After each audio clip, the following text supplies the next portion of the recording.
네, 반갑습니다. 자, 여러분 혹시 삼신할머니 아십니까? 자, 아시는 분들도 계시고 생소한 분들도 계시겠죠? 삼신할머니는 앞으로 태어날 아기를 점지해주는 할머니예요. 자, 그런 할머니로서 전설 속에 나오는 그런 할머니입니다. 자, 그런데 재밌게도 이 삼신할머니와 관련된 글자가 한자에는 있습니다. 바로 이번 시간에 공부할 별이름 태라는 글자인데요. 자, 그럼 이 별이름 태라는 글자를 공부하면서 삼신할머니와 어떠한 관련이 있는지 살펴보도록 하겠습니다.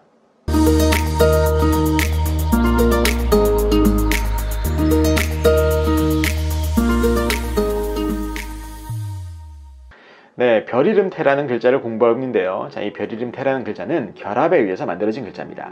그러면 어떠한 글자들이 결합을 했나 살펴보면 이 글자는 윗부분과 아랫부분으로 위아래로 나눠 살펴볼 수 있습니다. 그래서 이 글자의 윗부분은 어떤 글자냐? 이 글자의 윗부분은 그 모양을 보는 순간 부수 글자를 공부하시는 분들은 저 글자는 사사사 또는 사사로울 사라는 글자 아닌가라고 생각할 수 있어요. 하지만 이 윗부분은 사사롭다 사라는 글자가 아닙니다. 그럼 어떤 글자냐? 바로 아들 자라는 글자의 윗부분을 뒤집어 놓은 거예요. 이게 아들 자라는 글자의 윗부분은 바로 그 어린이들이나 아기들의 머리를 가리키는 건데요. 그 머리 부분을 거꾸로 놓은 거예요. 이게 그럼 왜 어린이들의 머리를 거꾸로 넣어서 뭘 표현한 거냐? 이것은 바로 엄마 뱃속에 있는 태아들을 가리키는 겁니다. 대부분 태아들이 엄마 뱃속에서 거꾸로 이렇게 누워 있잖아요. 그리고 웅크리고 있다가 태어날 때가 되면 머리부터 나오지 않습니까? 바로 그러한 태아를 가리키는 글자다라고 보시면 되겠어요. 아시겠죠? 그래서 여러분들이 평소에 한자를 보시다가 이런 부분의 모양을 보신다라면 저건 혹시 태아를 나타내는 부분 아닌가라고 생각하시면 한자를 이해하시는데 많은 도움이 될 거라고 생각합니다. 자, 그래서 이 글자의 윗부분은 태아를 가리키는 그런 부분이다라고 보시면 되겠고, 이 글자의 아랫부분은 어떤 글자냐? 이 글자의 아랫부분은 사람의 입을 가리키는 입구라고 하는 그런 부수 글자예요. 자, 그래서 결국엔 오늘 배우는 별이름 태라는 글자는 태아의 뜻을 가진 부분과 사람의 입을 가리키는 입구라는 글자가 위아래로 결합하면서 만들어낸 글자다라고 보시면 되는 거예요. 즉 태아와 입이 결합해서 별이름이라는 뜻의 글자가 된 거예요. 태아와 입이 결합해서 별이름이다. 전혀 이해가 안 되시죠? 설명을 드리도록 하겠습니다. 이 글자 자체가 가리키는 것은 뭐냐면 산모가 태아를 잉태한 거예요.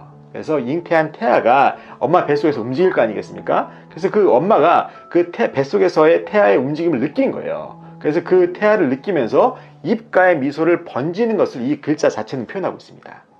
재밌죠? 그래서 이 윗부분에 그런 태아의 뜻을 가진 그 부분은 엄마 뱃속에 있는 태아고, 입구는 그 엄마의 입이에요. 엄마의 입. 엄마가 그 태아를 느끼면서 입가에 미소를 번지는 그러한 모습을 담은 글자다라고 보시면 되겠습니다. 자, 그러면 이렇게 태아를 잉태해서 입가에 미소를 번지는 임산부의 모습을 담은 글자가 별이름과 무슨 관련이냐? 이렇게 생각할 수 있겠죠. 설명을 드리도록 하겠습니다. 이건 뭐냐면 옛날에는 어떠한 산모가 임신을 하면 그걸 왜 임신했냐? 삼신할머니가 점지해줬다라고 해서 점지해줬기 때문에 임신한 걸로 알았던 거예요. 믿었던 거예요.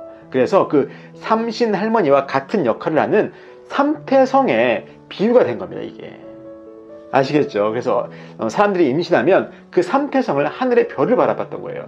삼신할머니를 생각하면서 그래서 하늘에 있는 삼신할머니가 나에게 아이를 가져다 주셨구나 라고 믿었던 그것에부터 출발해야 이 글자를 이해할 수가 있는 겁니다.